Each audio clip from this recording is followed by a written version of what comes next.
Hey guys, my name is Elijah, and in this tutorial I want to show you how to zoom in on a timeline in Premiere Pro. So it's actually really simple, and there are two ways.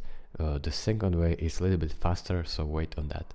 First way is to use these points, and as you can see you can move in your timeline by dragging this left to right, but when you drag this point right here, this little dot, you can zoom out and zoom in your timeline. As you can see, the clips are being larger and smaller.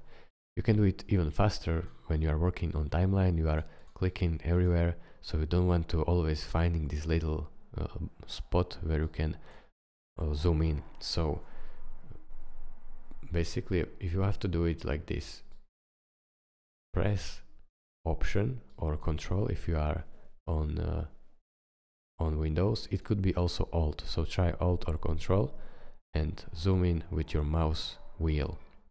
So I will press Option and zoom with my mouse wheel. It is really this simple.